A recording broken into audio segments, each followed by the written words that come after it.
Les affrontements entre les habitants de deux villages de Yalisombo et Batiamutengo, à 25 km de Kisangani, dans la province de la Chopo, ont causé 6 morts. Le bilan du gouvernement provincial de la Chopo signale également 8 personnes blessées et plusieurs maisons incendiées. Vous aurez les détails dans cette édition. À la une également, le 6 novembre de chaque année, le monde entier célèbre la journée internationale pour la prévention de l'exploitation de l'environnement en temps de guerre et de conflit.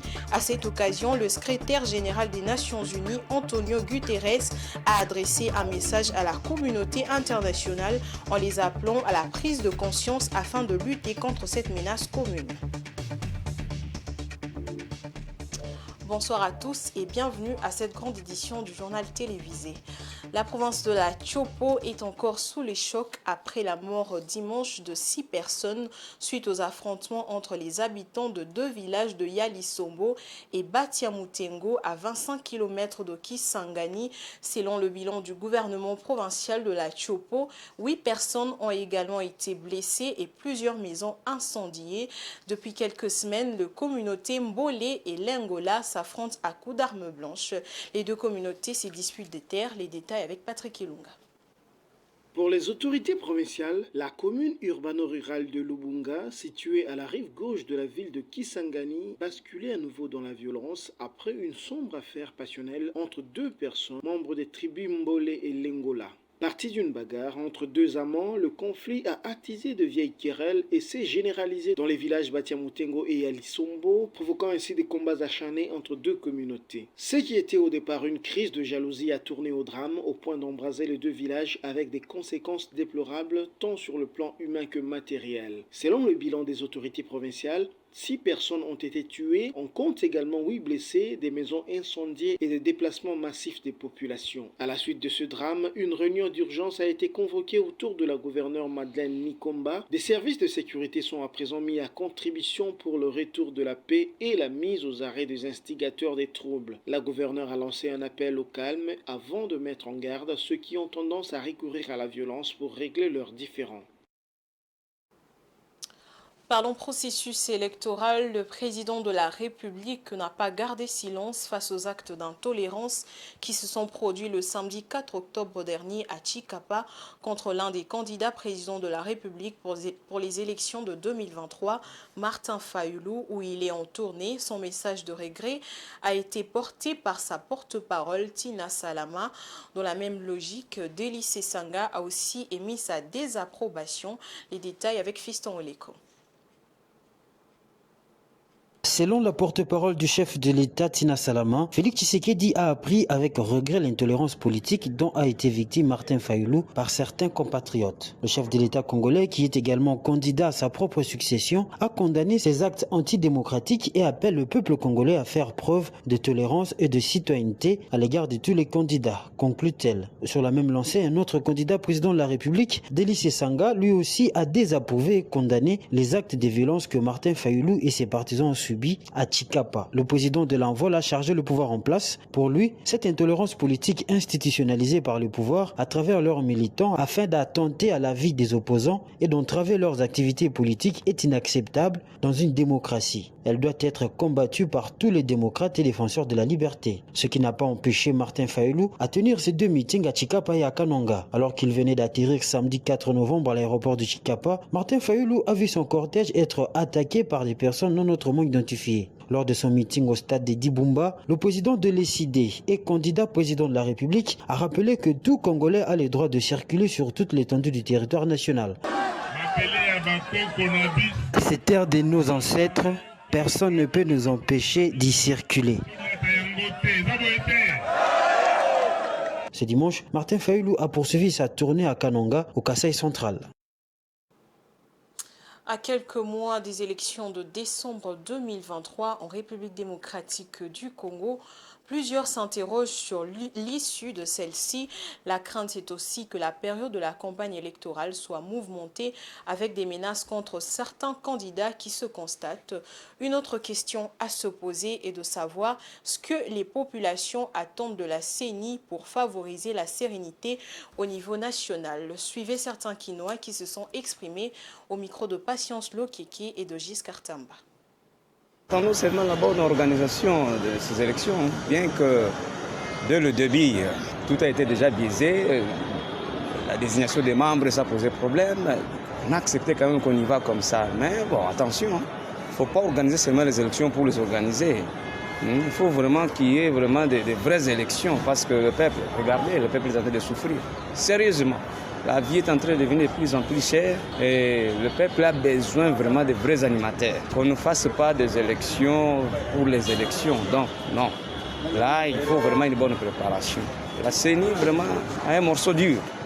Elle doit prendre ses responsabilités.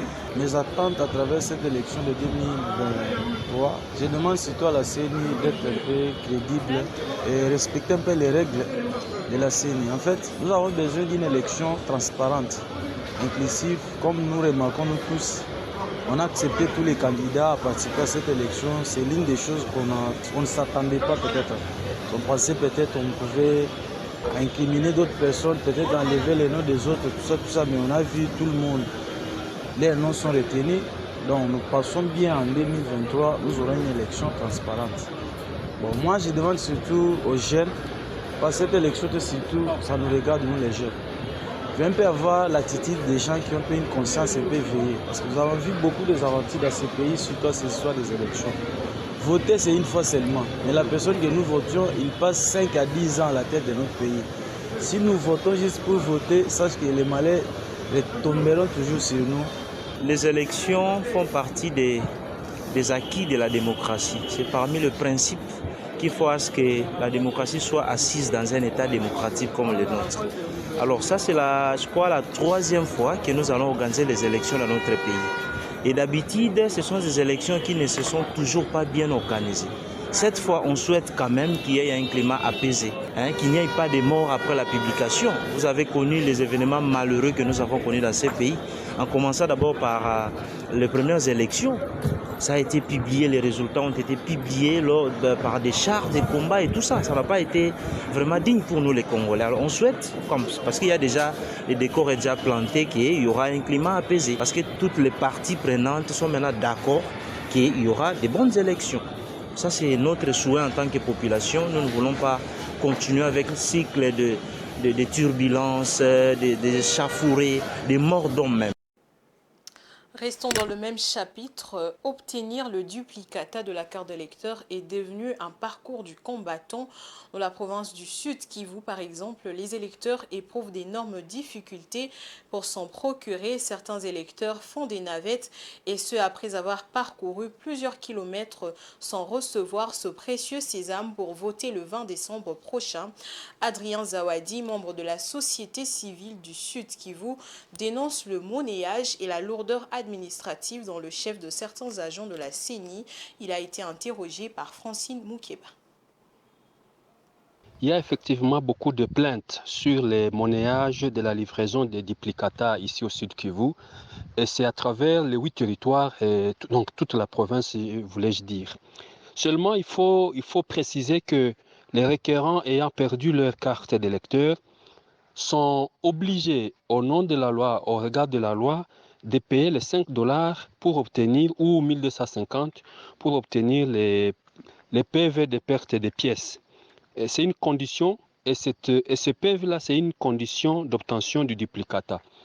Et toute la cogitation, ou toutes les supputations, toutes les critiques résident à ce niveau-là. Parce que pour avoir ces PV-là, c'est qu'il y a une condition, il faut payer. Or, vous connaissez, nous sommes en face d'une population pauvre qui n'a pas, le pouvoir d'achat est trop faible.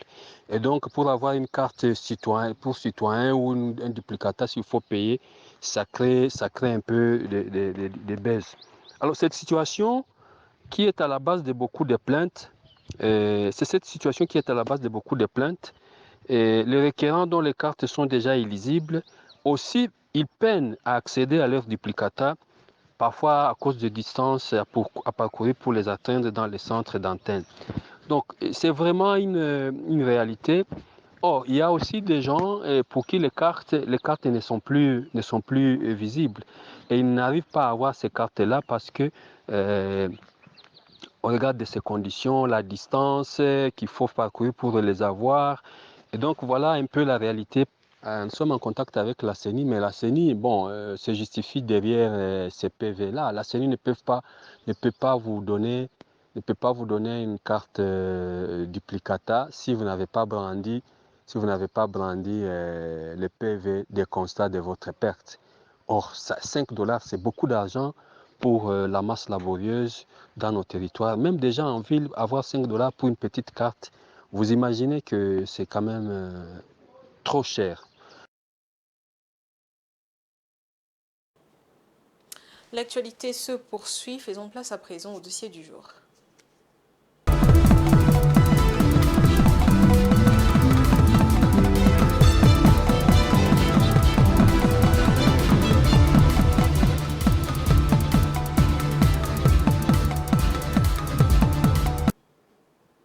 Les élections présidentielles en République démocratique du Congo pointent à l'horizon du côté de l'opposition.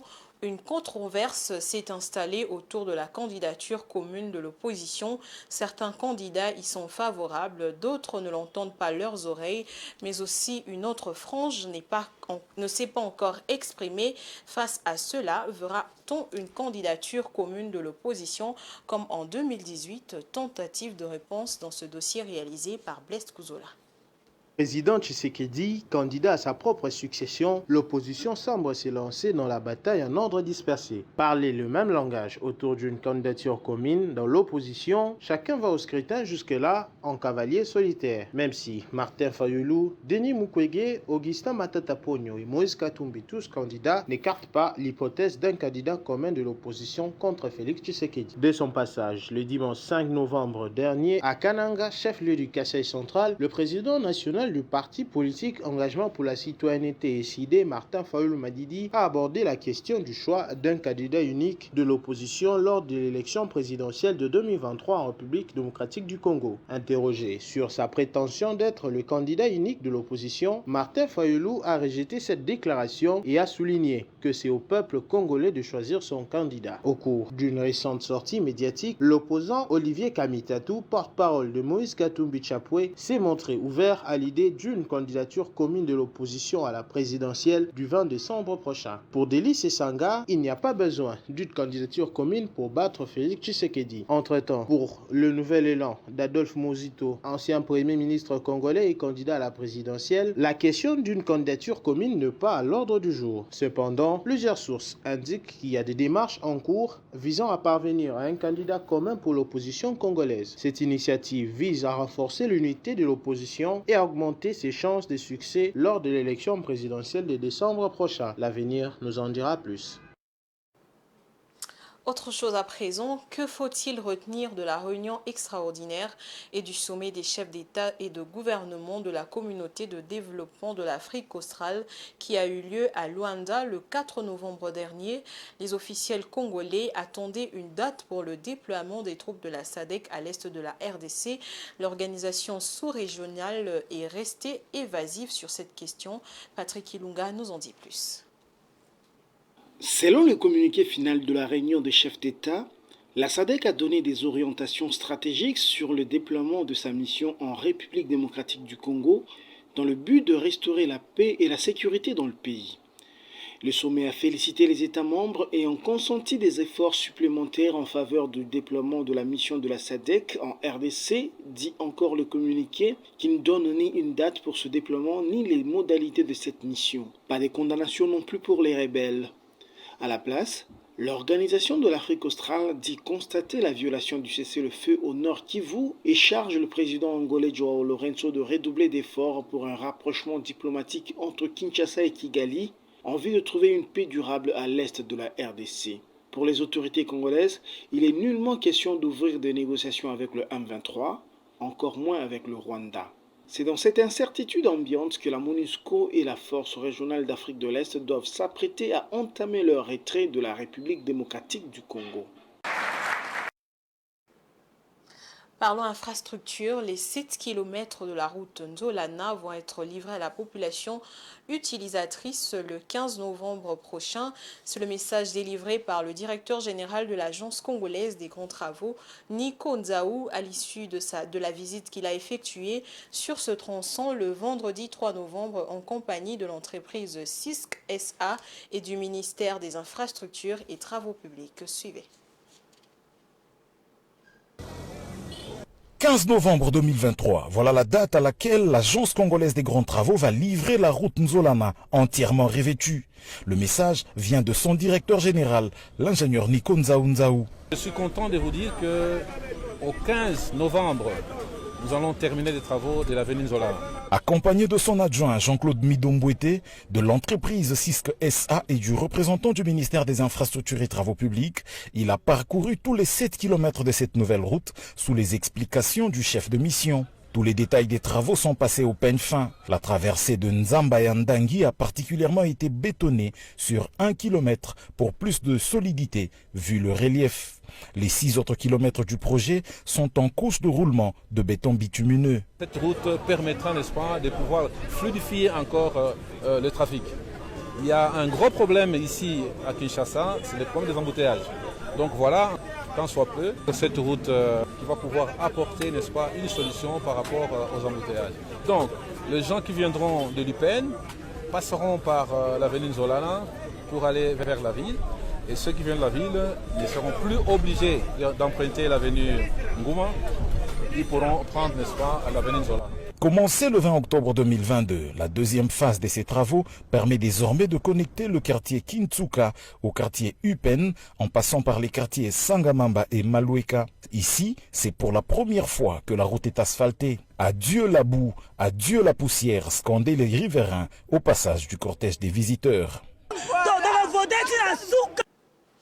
Et puis, le Fonds monétaire international a lancé ce lundi 6 novembre à Kinshasa son rapport sur les perspectives économiques en Afrique subsaharienne, un rapport présenté par le chef d'études régionales pour l'Afrique au FMI, Luc Eyro, en présence du ministre des Finances, de représentants du FMI en RDC et de représentants des pays partenaires de la RDC. Plusieurs recommandations sont formulées dans ce rapport pour maintenir la croissance économique. Je propose de suivre Luc Eyro au micro de Jojo Moulamba. Alors le rapport, il s'intitule « Une éclaircie à l'horizon ». On a eu des développements positifs dans la région de l'Afrique subsaharienne, notamment avec une reprise économique assez forte qu'on observe en 2020, entre 2023 et 2024. Le PIB, la croissance du PIB s'établit à 3,3% en Afrique subsaharienne en 2023 et devrait augmenter à 4% en 2024. Cette reprise, elle est tirée principalement par l'Afrique du Sud, qui rebondit, mais aussi par d'autres économies dans la région. D'abord, nous recommandons un grand nombre de pays en Afrique subsaharienne ont des problèmes avec leur dette publique. La dette publique a commencé à se stabiliser. Les pays ont commencé à assainir leurs finances publiques en réduisant leur déficit. Il faut qu'ils continuent pour que la situation de la dette s'améliore nettement. C'est très important de continuer avec les efforts budgétaires. Deuxième chose, l'inflation commence à diminuer, mais dans certains pays, elle reste quand même élevée. Et donc dans ces pays-là, il faut aussi continuer avec la hausse des taux d'intérêt. Mais dans les pays, par contre, où l'inflation a baissé, une pause du niveau des taux d'intérêt, c'est-à-dire les maintenir à leur niveau actuel, peut se justifier. Ensuite, il y a aussi, notre rapport fait tout un ensemble de recommandations pour améliorer les niveaux de vie en mettant en place des réformes structurelles, notamment l'éducation est une réforme essentielle. Dans la décennie qui vient, 1 personne sur 2 au niveau mondial qui rentreront sur le marché du travail viendront d'Afrique subsaharienne. Donc il faut que ces jeunes, ils soient bien éduqués pour être productifs et pour intégrer l'économie mondiale. Le boxeur congolais Junior Ilunga Makabu a été battu par l'Allemand Noël Mikaléon dimanche 5 novembre à Miami aux États-Unis pour pour le compte du titre de champion du monde lourd léger. C'est au bout de 3 rounds seulement que l'arbitre de ce combat a mis fin aux espoirs du Congolais de récupérer sa ceinture perdue contre le Suédois Jacques Badou en début d'année. Makabu a été renvoyé au tapis à 2 reprises par son adversaire. Il a perdu par KO technique sur arrêt de l'arbitre. Le pugiliste de 35 ans enchaîne pour la première fois de sa carrière une deuxième défaite consécutive, lui qui a régné sur la boxe mondiale pendant 2 ans en tant que champion du monde des lourds légers. L'actualité, c'est aussi au-delà de la RDC. Faisons place à la page internationale.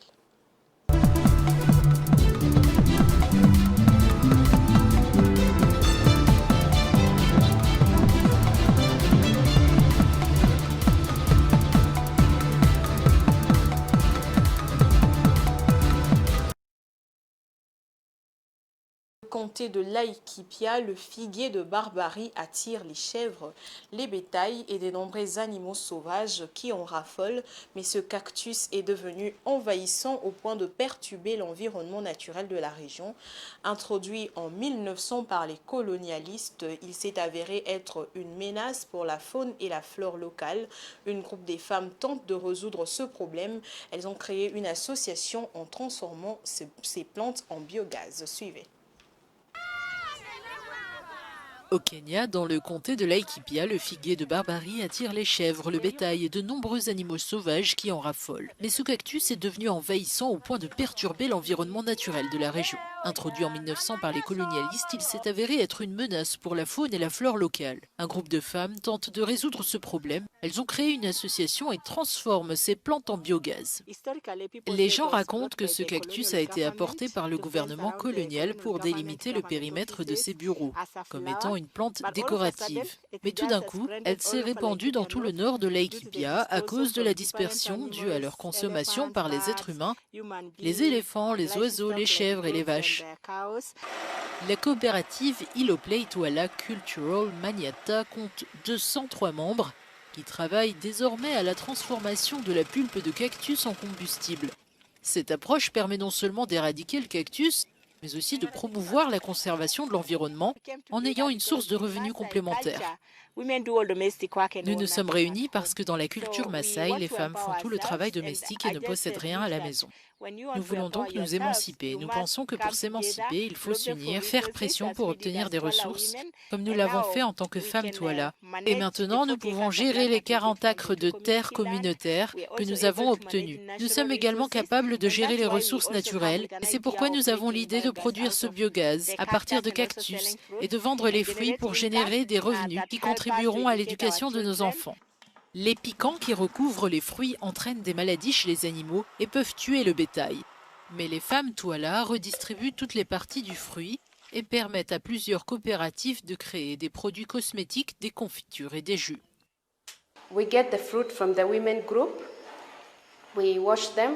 Nous nous procurons les fruits auprès du groupe de femmes, nous les lavons, nous les broyons pour séparer la pulpe et les pépins. Nous mettons les pépins dans le séchoir, puis nous les broyons pour obtenir de l'huile qui servira à faire des cosmétiques, du gel douche, de la lotion pour le corps.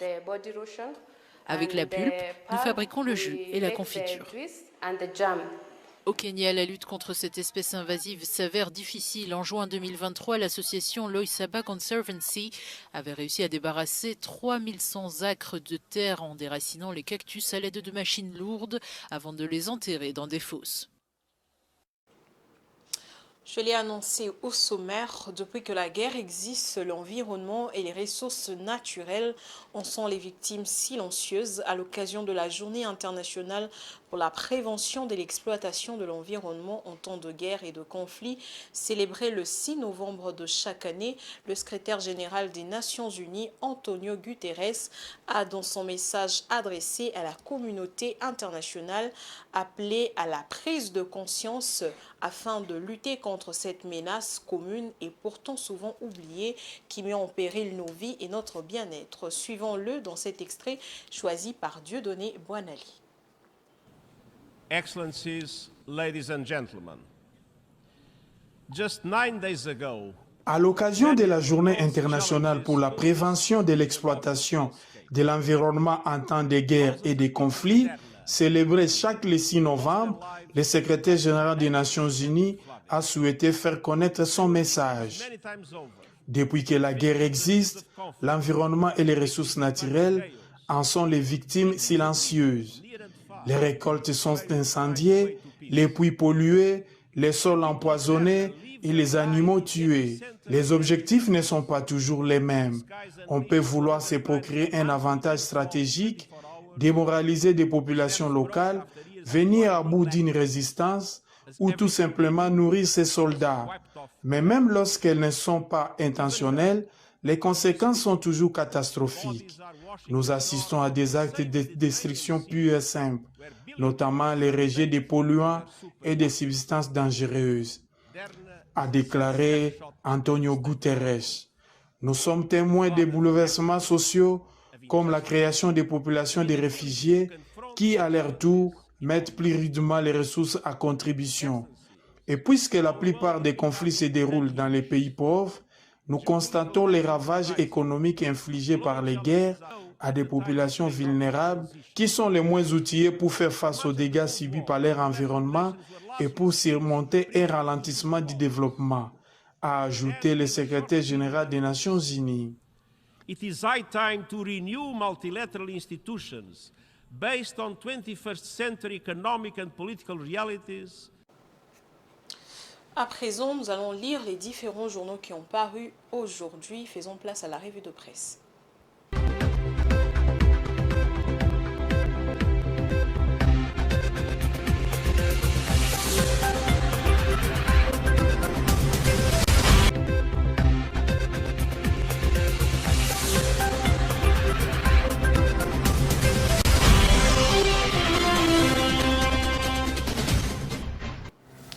La revue de presse de ce 6 novembre 2023 avec Blest Kouzola. Bonsoir Blest. Bonsoir Dlamani et bonsoir à nos fidèles téléspectateurs. Alors, attaque de Martin Fayoulou à Chikapa, Félix Tshisekedi condamne l'acte. En effet, c'est le média en ligne 7 sur 7 qui l'a titré ce matin. RDC, Félix Tshisekedi condamne l'intolérance politique contre Martin Fayoulou à Chikapa. Le président de la République démocratique du Congo, Félix-Antoine Tshisekedi Tshilombo, condamne les actes de violence perpétrés contre Martin Fayoulou à Chikapa la semaine dernière à l'occasion de sa tournée à l'espace Grand Kassai.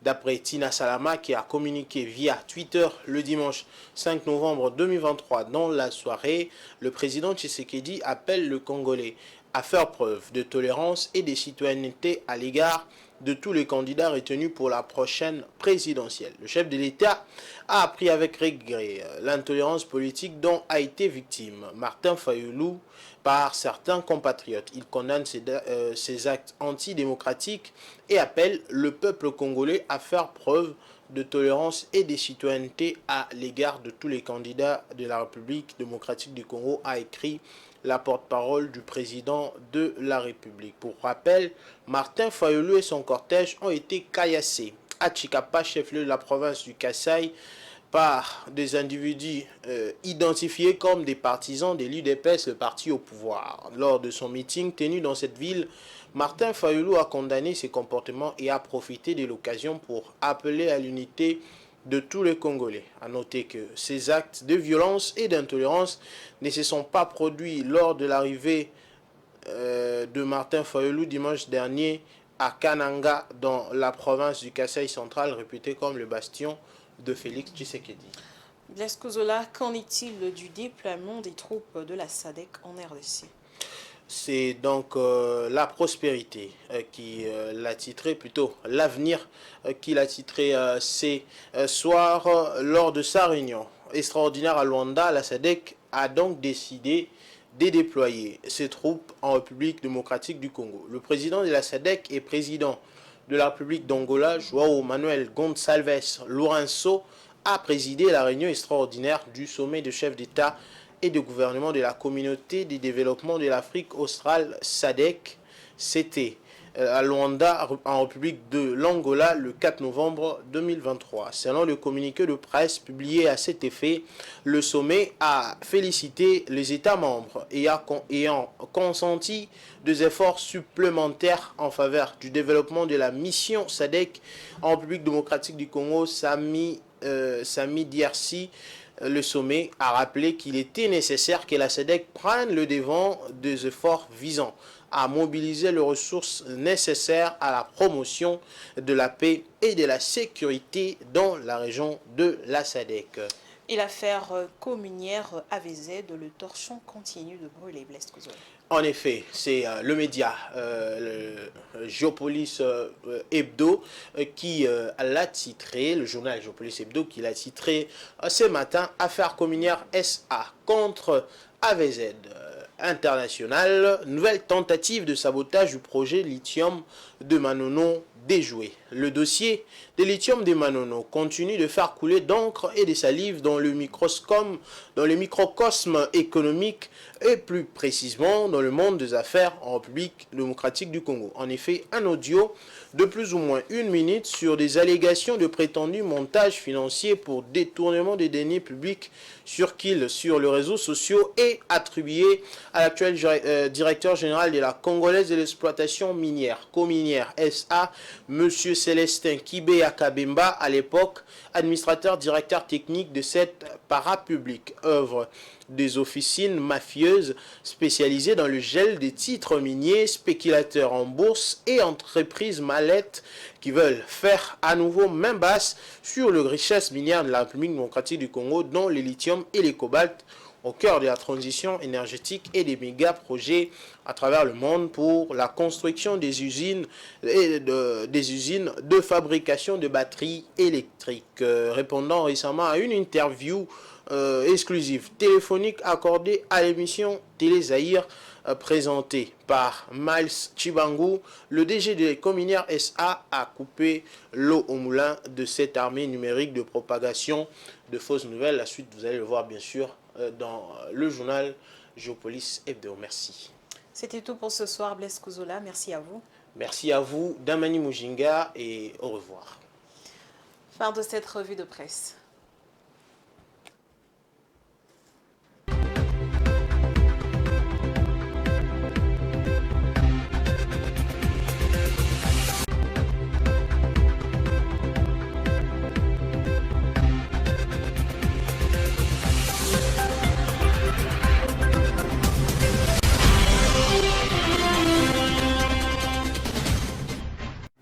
Ce journal est presque terminé, mais avant, je vais vous rappeler les différents titres. Les affrontements entre les habitants de deux villages de Yalisombo et Batiamutengo, à 25 km de Kisangani, dans la province de la Chopo, ont causé 6 morts. Le bilan du gouvernement provincial de la Chopo signale également 8 personnes blessées et plusieurs maisons incendiées. Vous l'avez suivi dans cette édition. Et puis le 6 novembre de chaque année, le monde entier célèbre la Journée internationale pour la prévention de l'exploitation de l'environnement en temps de guerre et de conflit. À cette occasion, le secrétaire général des Nations Unies, Antonio Guterres, a adressé un message à la communauté internationale en les appelant à la prise de conscience afin de lutter contre cette menace commune. C'est la fin de ce journal. Merci de votre aimable attention et bonne suite de programme sur Géopolis Télévision.